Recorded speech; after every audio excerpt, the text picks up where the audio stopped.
Hi there and welcome to the Basic Sew Art tutorial by Stephanie DeWolf. This is a tutorial from my perspective on how to use sew art. It's not an official tutorial. It's a conglomeration of just trying different things, working on different things, and watching a whole lot of other people's videos. And some people are still struggling, and everybody has a bit of everything, and hopefully I'll have a little bit more to add to the mix. Everybody learns a little bit differently, so please watch a lot of different videos and try to get a good perspective on things. I usually have all of my stuff that started out in a paint, but today we're just going to do really basic sew art. So I'm going to open SewWhatPro 64, and it's going to come up on my screen with grids, and that's probably going to throw some of you, especially those of you who've already been using it for a while, because it usually comes up as a blank screen. And I'm really sorry about my camera. I'm doing my best. Okay. Someday I'll get screen recording software. Okay, so you can come up here to view and click grid, and it gets rid of it. It's not the default, so if you want the grids like I do, you go in and click on view and click on grid. Okay, so here's all of your basic window options and stuff like that. There's nothing special that I can teach you that you shouldn't already know if you're a computer person. Same with most of these, you know, copy, paste, open, all that stuff. It's all the same as it is in most other programs. So I'm going to set this down. Okay, so I know you probably can't see all the little things on the screen, but I'm going to show you the basics as best as I can anyways. Alright, so we have our blank page. It's open canvas. We can do anything with it. And up here, there's the resize image. Let's just go ahead and resize it to 95 by 95. If you have a 4x4 hoop, that'll keep it under your size. That way when you transfer it to your machine, you don't get that empty spot where there should be a design. Usually it's because it's too big and just a hair too big. So I like to keep it at 95 and 95, or you know, don't let either of those go over 95. So the next is your crop button, which you can use if you want to get rid of stuff or you just want to consolidate a picture, just a part of a picture. There's a paintbrush, there's a pencil, there's your fill tool, your eraser, which is basically just another pencil. So it doesn't really, it picks the color that it is already using. So you have to go in and pick white if you want to use it as an eraser. So what we're going to do today though is we're going to click on shapes. And it's all the way over next to the little button that says R, and then there's a sewing machine and then the help buttons and stuff. It's all the way over there to the right. And we're going to come down here, and in this little drop down menu there's hearts and stars and octagons and all kinds of stuff. So today we're going to do a heart, and you can make it really big in your design. We'll do that today. We'll just do one heart. One big heart. So as long as we keep it in this thing, we're making sure that it's going to all sew up.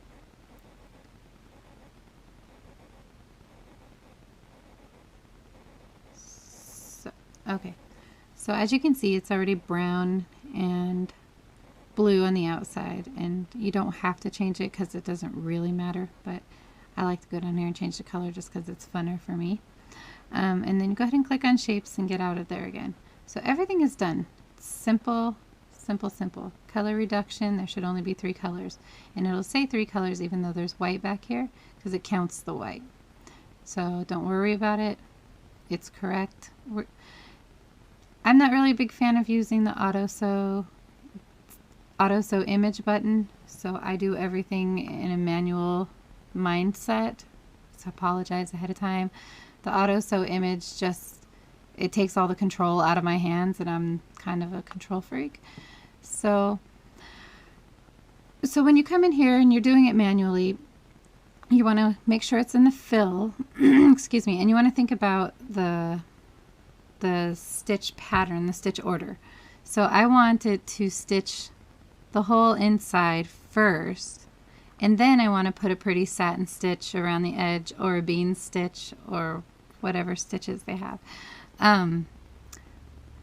But you want to make sure that you don't put the satin stitch first, like don't do your edging first and then put your fill down, because that will look awful. So after you do your fill, and that will be your first thing, go to outline center line on this one.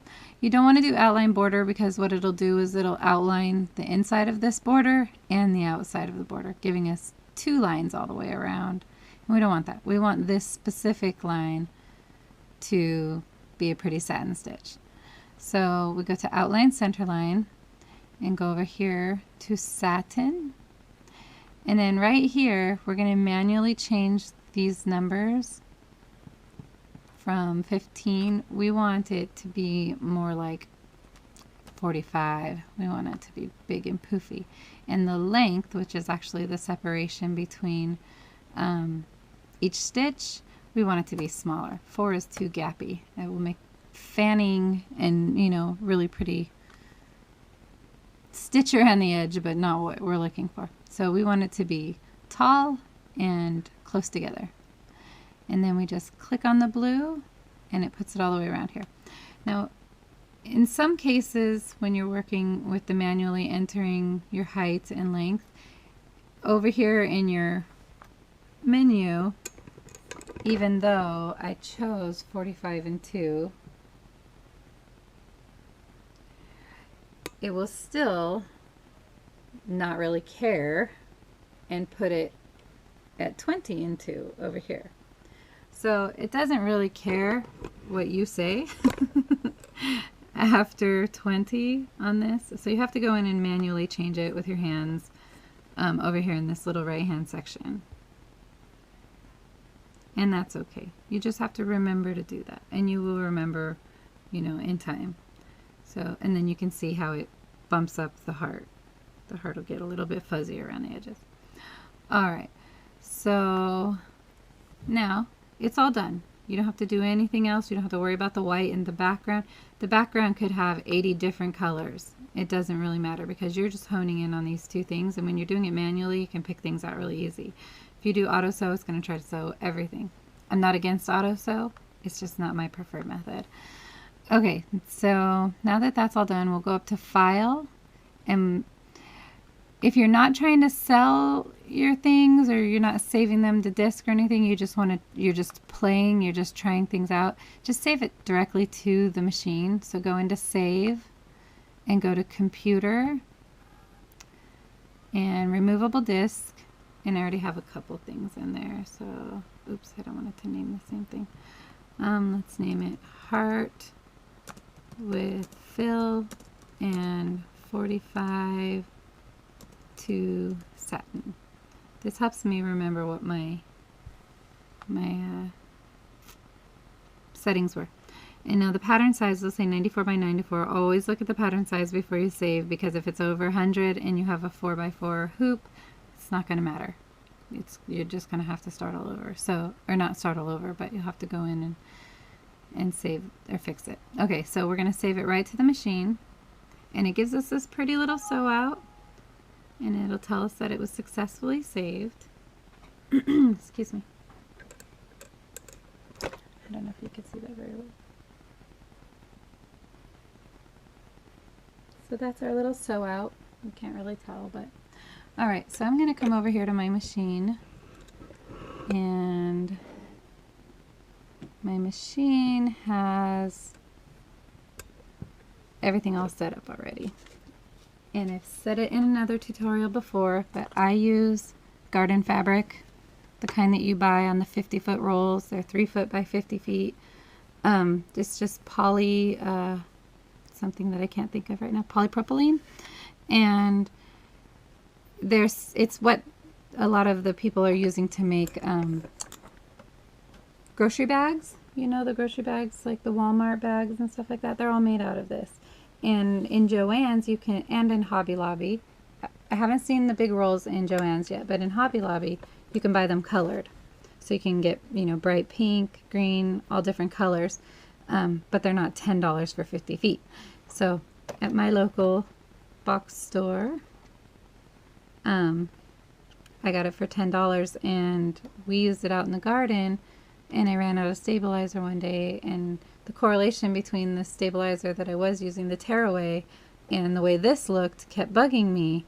And then one day I just went out and I grabbed it and I used it and it worked great. If you have a really heavy, thick design, you might want to double up on it. This is just single because I'm actually not even going to sew out the whole entire thing because it's so big, but I'm going to sew out enough to show you what it's going to look like. So now it's saved to my machine, and I'll just show you how to do that too, how to get it from your machine. Okay, so if you have a Brother SE 400, 425 series, yours is going to look like this. At least that's what mine looks like. And you have a stylus that comes with it, but my finger is my stylus today. Right here, this little button with the little computer and the weird looking wand thing, you go over here and it's going to show you everything that's saved on your computer. So I have this design that I made earlier to do a quilted coaster. I did this with it. So with this one, I just did did a grid in SewArt with the rectangles, and then I glued the batting, the top, and the back on once it was already hooped. I had this hooped first and then glued all this stuff on and then just set my design, and it quilted it. It was so cool. So that's what this design is, and then that was another one that I tried but it didn't really work out because it was too squiggly. I mean, it probably would have still been cool, but it wasn't what I was going for. So anyways, you choose the design that you do want, and we're choosing the heart. We're going to upload it. Now I like to go into, you're going to see where it shows the fill, and then there's your outline, and then adjustment and layout, and it's going to show you it's huge. So we can try to make it smaller. Doesn't make it very much smaller. So that's why I said I'm only going to do a little bit to show you, because that's a lot of thread. So in here you can change everything. You can make it go over, go to the left. I can make it be at the bottom. To center it again, you just hit one of the size buttons. It gets everything nice and centered again. If you hit this button right here, the little button that looks like a trail, it shows you where your machine's going to stitch.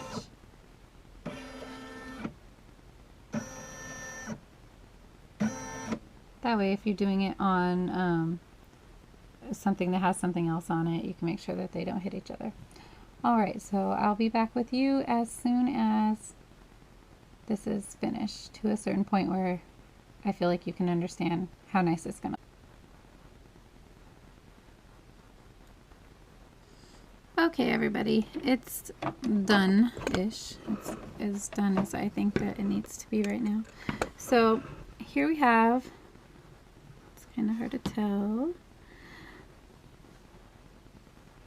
So first, whenever it stitches out your heart, it's going to stitch out the whole underlay, and that's really nice. You really need that.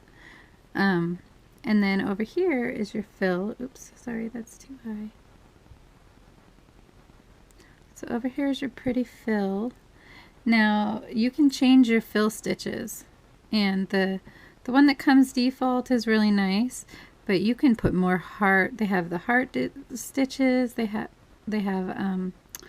notes. They have cable stitches. They're just a bunch of really pretty stitches. And here's your 45 and 2 for your satin stitch. Now doing it on this, it kind of chopped it up a little bit because it's really thin. So if you are practicing, maybe use some WSS, you know, the water soluble stuff over the top, or something that you can rip away to give it a little bit more beef, or maybe just double up the black stuff. So that's 45 and 2. It doesn't look that great on here, but it is pretty nice. the bigger, the taller the stitch you get, the prettier it's going to get. But you know, if you want to do stuff with really precise corners and things like that, that's where SewWhatPro is going to come into play for you, because you're going to be able to change the size in the same line, which you can't do on SewArt. So that's pretty much SewArt's only real downfall. It's pretty awesome otherwise. Oh, I'll give you a quick tour of my sewing room. I just cleaned it a little bit yesterday. It's not really a sewing room, it's my living room. But I made sure that there's room for the cat still, because if I don't have a box for them, they will come and turn my sewing area into a box. So that's all my ironing stuff and my fat quarters, so I can do quick projects. That's my extra embroidery thread. And I put Christmas lights up. Oh, and there's my really cool retro, whatever you call it, border. It's really neat. I found it at Goodwill, just a little piece of it. And it fit perfectly right to the end where my cabinet is. Alright, thanks so much for watching, you guys.